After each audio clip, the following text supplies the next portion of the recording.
Thank you very much. Next speaker, Sri Rahul Kaswan.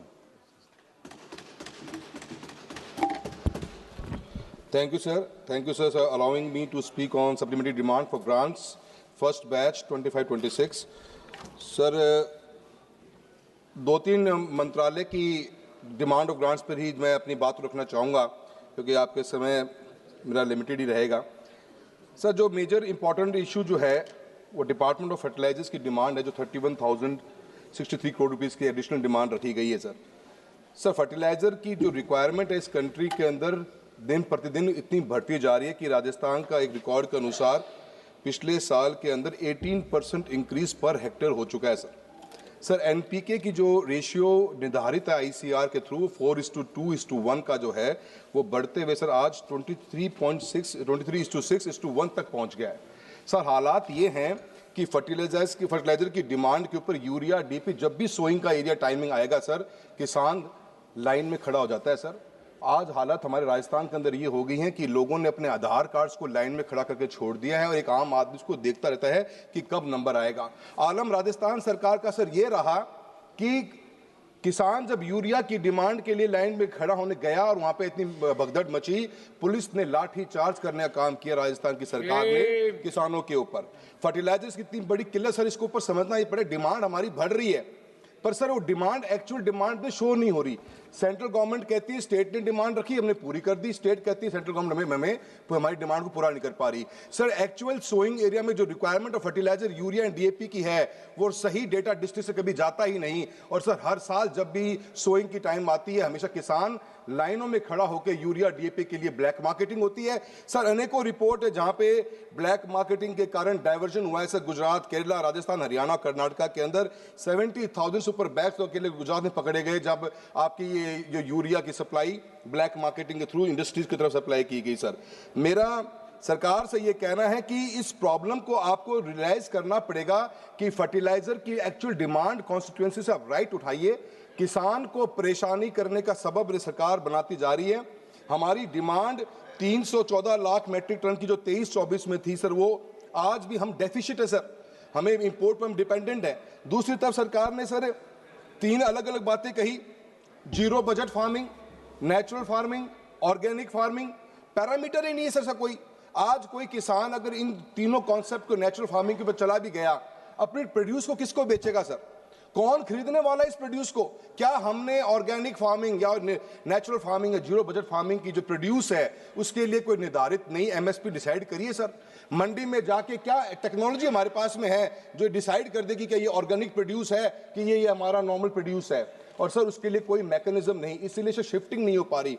Churu जिले से आता हूं सर, लोकसभा क्षेत्र मेरा चूरू राजस्थान से है sir. 13.5 lakh 14 lakh hectare land है सर जो कल्टिवेबल है।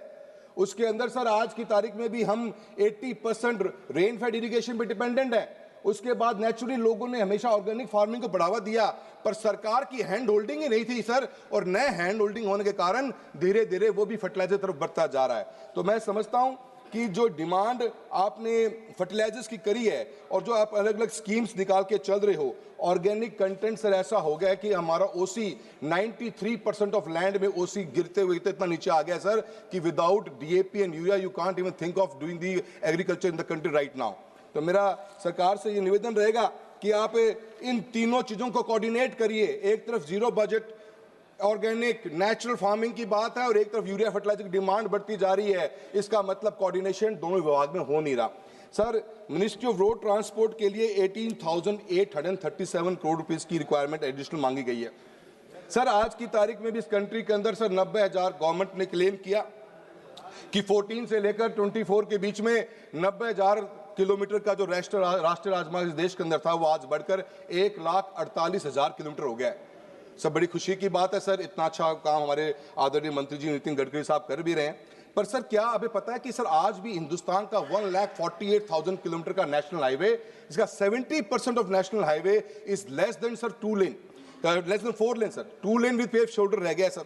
सर, हालत ये है कि मैक्सिमम जो हाईवेज हमारे जो 30-40% हाईवेज 4 लेनिंग के हैं वो इस कंट्री के अंदर ओवर स्ट्रेस्ड है सर। आपने सर गाइडलाइंस दी है कि 10,000 पीसीयू पैसेंजर कार यूनिट के ऊपर कोई नेशनल हाईवे होगा तो उसको हम 4 लेनिंग करेंगे।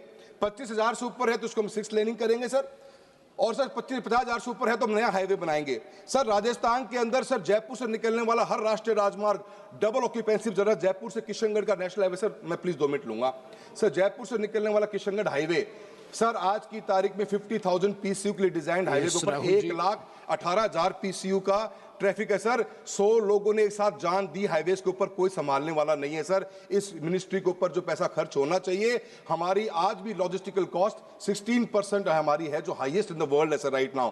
मैं गवर्नमेंट से निवेदन करूंगा सर, इसके साथ में मैं आपसे सर 2 मिनट समझ चाहूंगा सर। इरिगेशन एक बहुत बड़ा मुद्दा है सर, जिसके ऊपर सरकार ने कोई ध्यान बिल्कुल भी नहीं दिया, ना इस बजट में कहीं इसकी चर्चा भी है सर।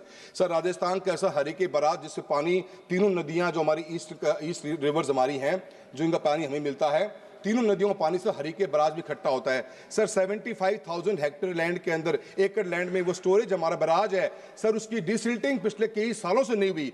2 MF पानी हर साल इंटरनेशनल बॉर्डर क्रॉस कर जाता है सर। और मेरी लोकसभा क्षेत्र में पीने का पानी तो सर है ही कम, खेती के लिए पानी तक भी नहीं। गवर्नमेंट ऑफ इंडिया की कहीं फोकस इरिगेशन पर नजर नहीं आती, जिससे किसानों को पैसा मिले, पानी मिले। और सर साथ में सर लास्ट पॉइंट सर, समय बहुत कम दिया आपने मुझे, बहुत से इशू उठाने थे, पर सर मेरा इतना जरूर कहना है, मैं गवर्नमेंट ऑफ इंडिया से रिक्वेस्ट करूंगा सर, डबल इंजन के नाम पे वोट मांगे हैं सर। एक इंजन दिल्ली का, एक इंजन जयपुर का सर, दोनों इंजन ट्रेन के ऑपोजिट साइड पे जुड़ गए हैं सर, और ट्रेन चल नहीं पा रही, ट्रेन वही खड़ी हो गई है।